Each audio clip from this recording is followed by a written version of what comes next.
2, 6, 7, 9. This is very important. Apparently, whatever's here, we have a PDA. Let me just see. What is this? The captain's log. We got a data terminal. What is that? Last recorded transmit. Neptune escape rocket. So what is going on, guys? This is Ryan here, and welcome back to Subnautica. This is going to be the first episode, guys, in this series where we're not starting at the menu. I gotta get straight into this, guys. I mean, we gotta fight here. We gotta put this junk out. Oh my god, it's gonna... No, my fuel is all out. What will I do? It's freaking alright, guys. It's a bit of fire. I mean, the main thing, though, is that for this episode, or should I say for the last episode, we managed to fix up the Aurora, I think, drive course, so there's going to be no explosions. I'm sure a small little fire in this thing will not set nothing up.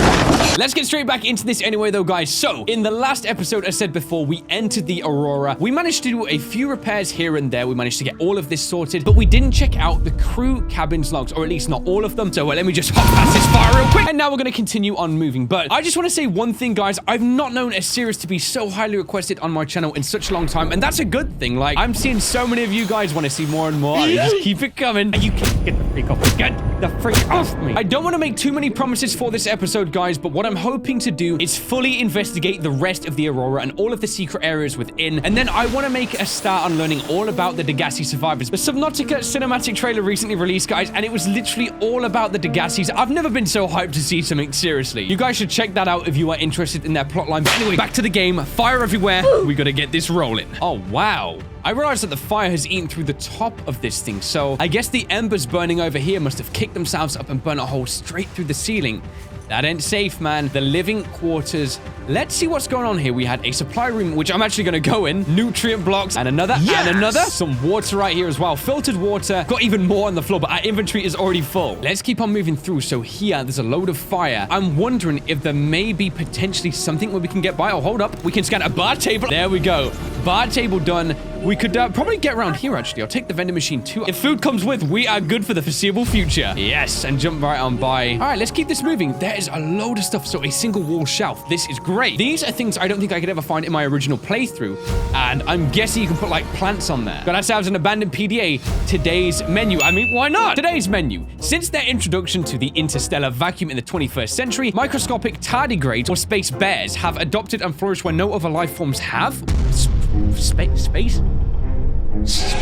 Condensed into a smooth, nutty, protein-rich soup, they are the freshest local ingredients available. Oh my god, if I read the descriptions for these foods, I'm literally about to walk out and get food. Got ourselves another fire extinguisher. Let me just pop this on right here. I got a feeling, yep, we are definitely going to be needing this in just a second. So these two doors are locked. Got a supply crate with a nutrient block straight inside. What about this one right here? Disinfected water, though we're full. We're completely full on our inventory. Oh boy, cabin 7 is not looking good. Let me just put this out for the most part.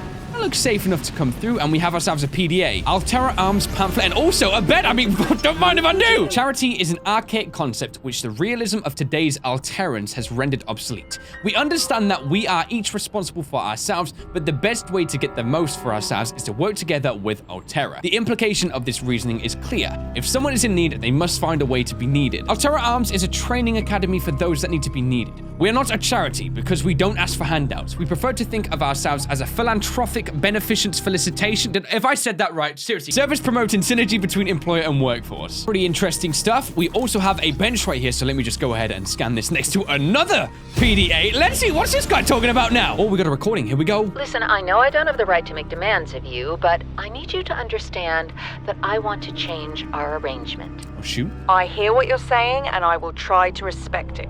How would you like to change it? I would like to reduce our contact hours. How much further can we do that? Oh dear. To 0. You're dumping me. I'm changing the terms of our relationship. How is it still a relationship if we don't see each other? It's a relationship of a kind. You have so many expectations. I feel you just want to spend more time with that dumb guy and his dumb robot suit. Oh, shoot. That's not a feeling. It's a judgment. And I feel hostility in what you're saying. Perhaps your jealousy is a sign that you need to take another look at your business model. Why can't you just be happy for me? I am It's a happy strange for message, you. dude. And I'm happy for all the guys in the prawn bay. I'm just not happy for me. This is why I want to change our arrangement. What? Responsible autonomous relationships. All the good things in life are commodities. We trade love just as we buy and sell stock. We engage in human relationships when there is a fair exchange of value. Nothing good is ever free. If every physical good in the Federation came out from a single supplier, it would constitute a dangerous monopoly. Personal relationships are the same. It is important for people to get what they need from multiple sources. Okay, well, we can kind of see where that was going. Cabin 5 looks like it's been blocked off by fire, but the door is locked anyway. I'm not really seeing anything amongst the fire, so I don't want to waste the extinguisher that I've got left. With a first aid kit down there, you know what? I am actually going to use my other one because we are a little bit low on health, and we can straight away take the other one. Nice exchange. Got a battery down there, but check this out. We actually have a picture of maybe another survivor at some point in time. I can't crouch, but we can see their face right there. And I suppose they once lived here as well. That's interesting. We've got electrical interference everywhere. Now, we briefly came in this room here. This was where the prawn suit was being spoken of. And apparently, I can scan this double bed. Basic double bed. Give me that good stuff. There's a med kit over here and disinfected water. Loads more beds in this one. It looks like when the ship hit, though, things got moved around a fair bit. And then we've got a load of fire beyond this point, and that electrical looks dangerously low. We start by putting this out. I mean, how safe is this? I really don't want to, like, clip my head on this. I feel like maybe it is worth moving through. Let me try. All right, we're good. Oh, my goodness me. Captain's quarters, and then behind cabin 2, which is locked. So he needs a code? Do we have this in anything that we've picked up? So we don't actually have anything that possesses the captain's code, though I know there's another way into the Aurora, so I think this is a very wise thing to do. I'm going to check back that way and see if maybe there's a lead there. So just underneath here, let me take a good look around before we go doing anything too hasty, because it's like a maze down here. We need to find a way through the pipature, and then we can get ourselves to a new part, which I think, have I literally just found it? Through here, nice straight line. I just don't want to get stuck under here right now. That could be disastrous. Loads of rumbling. We're getting somewhere. This is very weird. Listen to that soundtrack as well. Like, this soundtrack wants us to continually explore, you know? So, okay, we're at like a dead end right now. Oh, whoa, whoa, whoa, whoa, whoa. Hold up just a sec. I didn't even see this. I was just surfacing for air. So along here, a big gap straight here. Very waterlogged, though, I may add. We are not getting through there, man. So much rubble has barricaded that way in. And here we go. I have no idea what to even expect here. Let's just keep exploring. Oh, we got like a data log down here. Give me that good stuff. Aurora black box data. That might house very important stuff. Black boxes generally house like the last moments of anything, so that is key. All right, we're at a door that needs a laser cutter right now. There we go. Okay, that is done. Get the freak out of my face. Another coded door there. Oh, shoot. Okay, I gotta head back. I need some oxygen before I go dipping down again. In fact, whilst I'm here, which is very dangerously close to the fire above, let me see this black box data I just picked up. Initiated slingshot maneuver around planet 4546b. So they were using this planet, and that's why they got so close, to try and propel themselves elsewhere. Energy pulse detected on the planet's surface. Emergency distress signals sent to our terror listing, BUOI via long-range comm delay or relay. Impact detected. Lifepod days on starboard side compromised. Outgoing communications compromised. Emergency evacuation. Manual piloting transferred to Captain Hollister. Lifepods 1 to 25 successfully launched, entering the planetary atmosphere. Massive impact. Drive core shield compromised. Emergency bounce back received from 8 lifepods on the planet. Human life signs detected over long range at T plus 8 hours. Personnel unaccounted for non-essential systems. Altera HQ solution received at T plus 8 hours. High priority terminal in captain's quarters. Monitoring the equipment failed at T plus 13, so 5 hours later. What do we have over here? We got another PDA. Okay, lab access. That's gonna give us some codes for sure. Let me just go above here. Nothing more down here. Here we go. And this right here, guys, if we actually look outside, this leads outside of the Aurora, and it's the bottom route that we can actually get down. Codes include lab access. Here we go then. If you need to tweak your equipment, please use the mod station in the forward section to retrieve pre-configured equipment from the lab next door to the data coil 6483. This right here then must be a data coil. That is a bizarre name for that. Let's maneuver nice and carefully around the electric 6483. There we go. Looks like it's been accepted too. Let's go, dude. Yes, another PDA as well. What can we learn from the hive mind of Strata? What is that, 6? And then we've got this as well. Databank corruption. Corruption was detected on your PDA. Okay. Your technology blueprints have been updated. All right. I thought I'd have time to investigate the Degassis for this episode too, man. I don't even know because there is so much going on with this one. It looks like the Aurora story expansion has been added massively. So much is going on now. So many interesting things. Let's read these other logs. Firstly, let me check this one out here. So from the hive mind of Strata 6. How are the individuals which make up a hive mind to be categorized? Are they merely dumb components of the larger intelligent organism? Or is the larger mind merely a product of the independent organisms? Or can it be both? We define organisms by their traits, but find invariably that these traits depend on those of their environment. The concept of a tadpole is meaningless without the concept of the frog it will develop into. The idea of a predator is empty without an understanding of its prey. This begs the question, if we define everything by reference to everything else, what have we actually explained? An illustrative experiment was recently performed on the hive mind colony discovered at Strata 6. A device was placed outside the nest which would electrocute individuals approaching it. An ant colony would have lost many individuals before a basic danger sign was successfully communicated between them, resulting in learned avoidance of this device. The Strata 6 colony quickly formed two factions.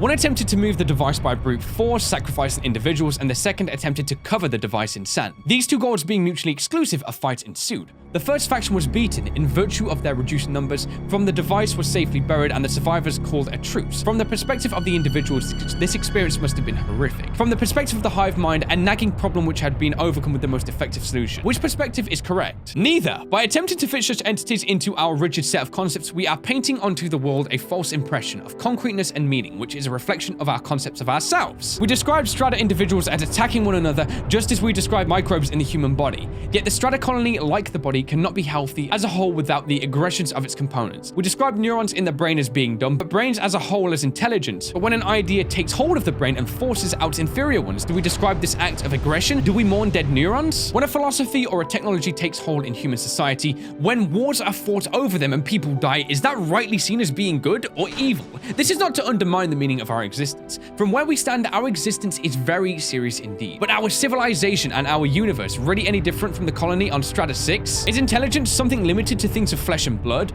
Or is the universe truly one giant intelligence system? And we but amoeba blowing self-important potholes in the surface? We would do well as scientists to remember that our goal is not to paint the world as we see it, but to see it as it truly is. Very interesting. So we got a repulsion cannon, applies percussive force to entities in range. So I'm back over here again, guys. This is trying to figure out exactly what's going on with this code for the captain's thing. I see this 1806, U, I don't know who U is, and I haven't actually used this code anywhere.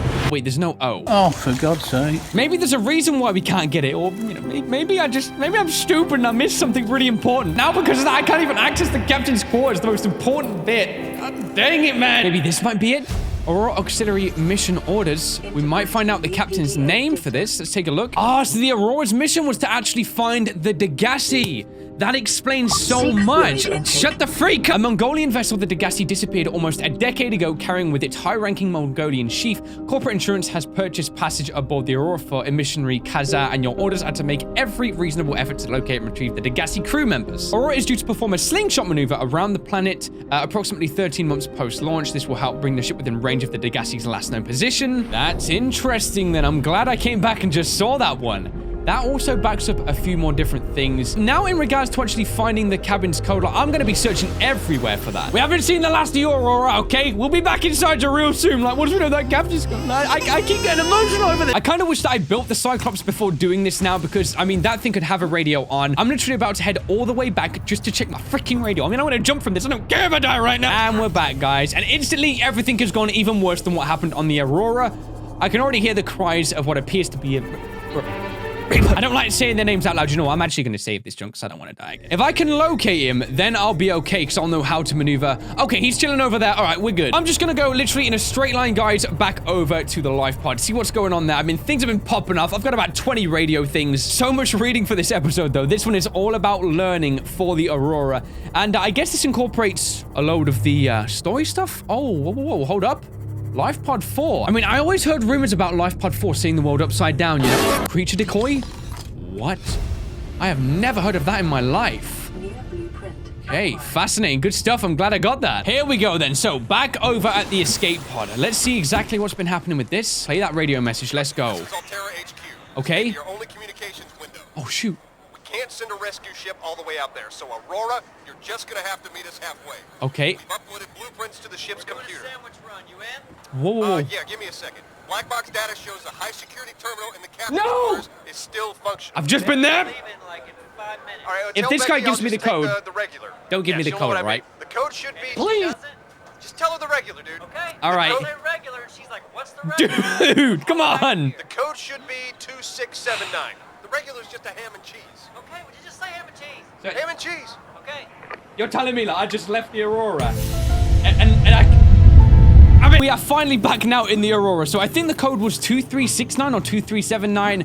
I'm sure we've got a log anyway, so we can confirm that once we get back to the cabin's headquarters. They mentioned that something was inside it to help us get off the planet or something. So I'm really interested, to be honest, on what this might house. 2679 is what the code should be. So 2679. This is the cabin's quarters, or the captain's quarters. I keep calling it that.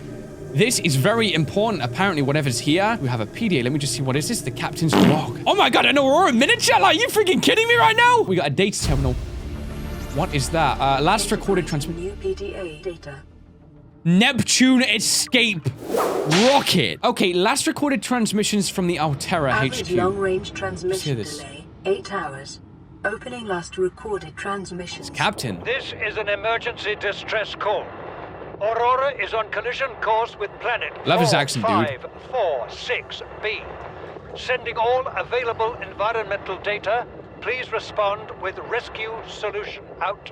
Rud, dude. This is Altera HQ. Someone else. Attached to this message, you should find the blueprints for an escape ship that we calculate will be capable of My breaking gosh. orbit and getting you back to the nearest phase gate. Now, it's designed to use materials you can find in situ, but it's gonna need one hell of a power source. Okay. We'll be sure to... Aurora long-range communications really offline. Okay. I know everything about what they're talking about. They are talking about a massive power source, the ion power crystals. They are literally like an infinite power source. They're insane. I don't believe it.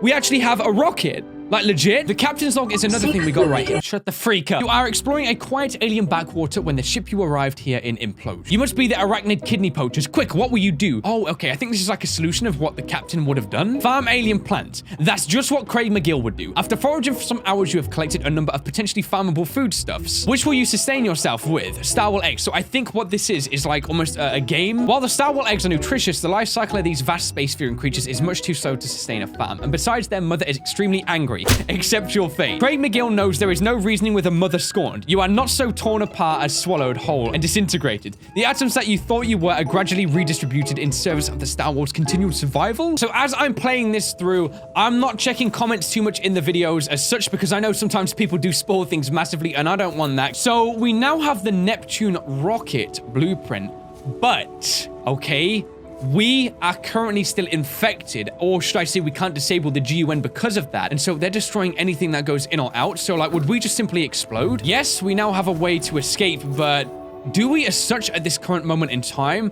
Like, if we were to cure ourselves, head back over to the quarantine enforcement platform, and then proceed to shut down the GUN as a whole, ain't nothing stopping us from blasting off the planet and then them picking us up. I guess they saw what happened to Sunbeam and they were like, nah, fam, like, I'm not doing that. Makes sense to an extent. I mean, literally, that thing just got disintegrated by the GUN. They don't know what it is. They just know it's destroying them. So we've got to put some legwork in here. I decided to go back, do some scavenging, so I'm all good on the water, though. The radio again, just give me a break, all right? All right, let's get the heck out of here, man. 19% as well with this thing. We really need to start building that base for the sake of the moon pool and stuff like that. I don't know how much time I'm actually going to have left after this, guys. There was so much I wanted to do.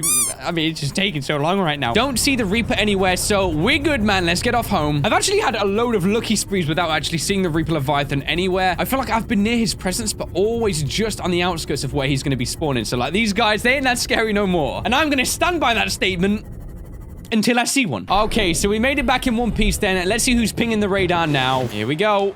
This is Life Pod 7. Okay. Coordinates attached. Pod is structurally sound, but the fabricator's bust. Oh. Requesting assistance. 7 out. I'll be with you shortly, 7. So this is the LifePod 7 transmission origin. That right there looks like the Crags Fields to me. Sunk to 200 meter in an area of low ecological activity. Transmission origin approximately 1 kilometer southwest of the Aurora. So yeah, that's near the Crags Fields. I think maybe over there somewhere. So what I want to check out right now is we have the ability to build the rocket.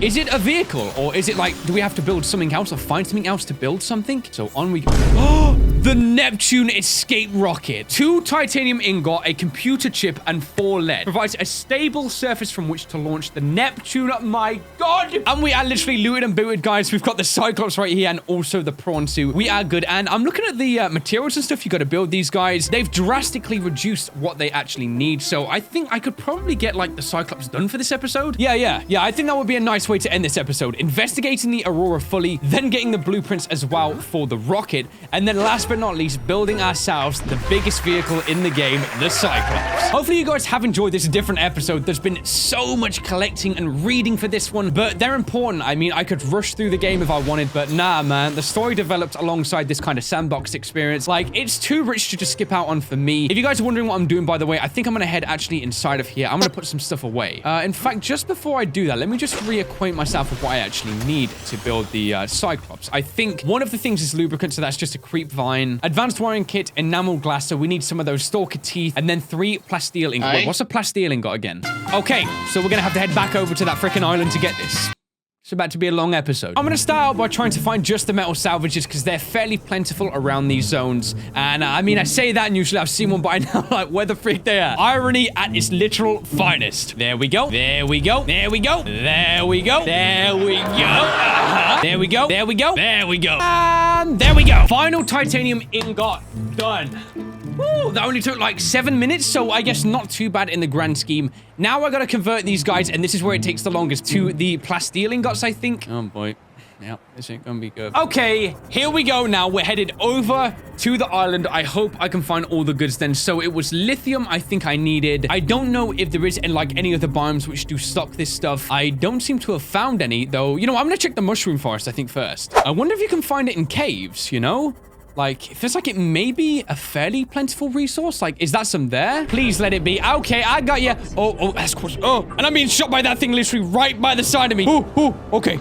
We're doing that again. That was risky. Let me go a little bit deeper then, so watching that 200 meters and just see if there's any around. Though it's just starting to seem like this place is just rich with quartz. Like, look at all the quartz. What about in these sandstones? That's silver ore. It's always good to have. Try just another one right here. There's some lead too. All right, brief exploring over. Now we're going back over to the mushroom forest. I've just got this thing. I swear at some point when I was playing this game, that is where I found like a horde of lithium.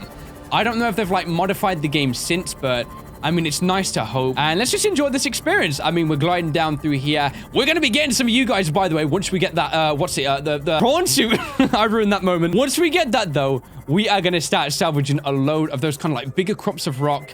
But for now, let's get back on the original focus and let's try and find some lithium. So that right there is a salt deposit. That's not quite what we want. And I don't know if the lithium will be attached to, for example, the mushroom things themselves, or if they will also be on the floor. But this is all stuff we got to find out. Okay, what's this? It's nothing. Just tree spawn. Can't seem to see any lithium whatsoever. It's very dark down here. Let me check a few of these rocks. Maybe we'll get lucky. A shale outcrop. Oh, that's it then. The shale outcrop. So give me another one. Let me just see. I mean, it's valuable, but I want lithium. Come on. The darkened rocks then are the ones that might house lithium. Seems like those shale ones hold silver ore, stuff like that. Oh, I see that. That's just straight up lithium sticking out of the wall right there. So it's just more alongside the edge of the mushroom forest. If you guys are also looking for some too. This seems to be fairly plentiful. It's been about a minute and I found 2. There's another one. Okay, 1 more to go then. So that's 3 in about 2 minutes. This is a good zone then for farming lithium, which otherwise is a fairly hard source and you'd have to travel much further to get it. Oh man, I've been getting close. Oh, I've been getting close.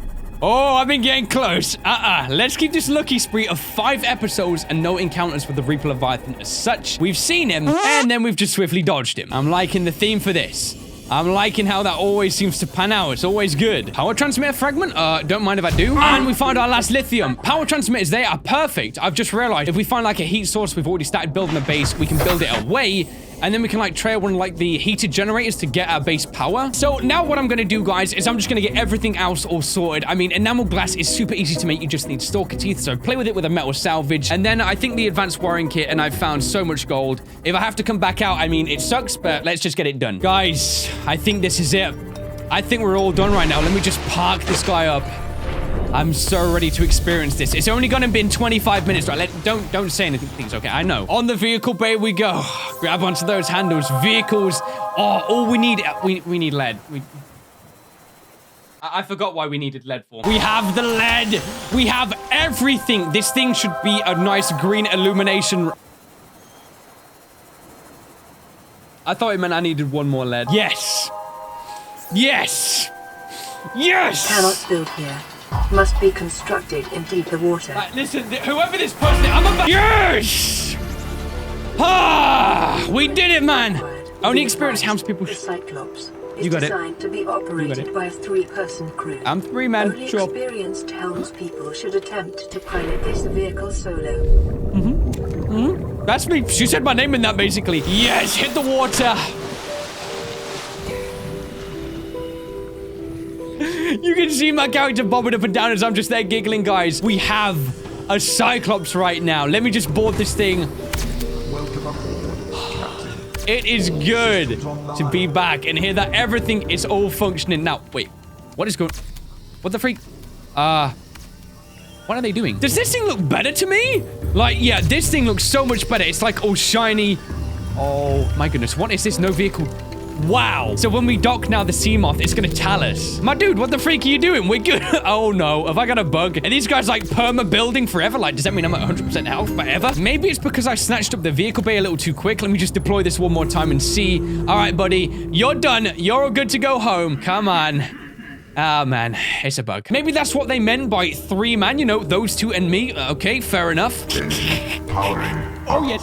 Oh, yes. Look how powerful this thing sounds. Yes, I said, look how powerful this thing sounds. I said, look at a sound. I don't even care, dude. We got it. We freaking got the Cyclops, man. 2.5 hours of recording for this video to get everything done. I don't care. Like, thump all you want. I'm so happy. I am so proud that we got it. What am I even hitting right now? All I know, though, is that this has been a killer episode. We finished exploring the Aurora, got the blueprints as well for the Neptune rocket, which I'd never heard of before. And now we have the baby back, which we can park the Seamoth in. It's just all about to go uphill from here. And we can go to 500 meters by default in this thing, which is great. So we can explore all of the life pods and really just get moving with everything. All right, then, guys. Well, there we have it. That was another episode of Subnautica, and a crazy one at that. We got so much done, and hopefully you guys are still enjoying the series. I am altering the editing almost every time to slightly fit the episode better, and I think I'm getting a nice thing with this down, and you guys seem to be really enjoying it as well, which all in all is the main thing. So if you guys did enjoy this video, why not drop me that like crane, and hey, if you're new around here, why not subscribe for more videos just like this one right here. So thank you so much for watching this video, guys. I of course hope you did enjoy, and I will of course see you on the next one.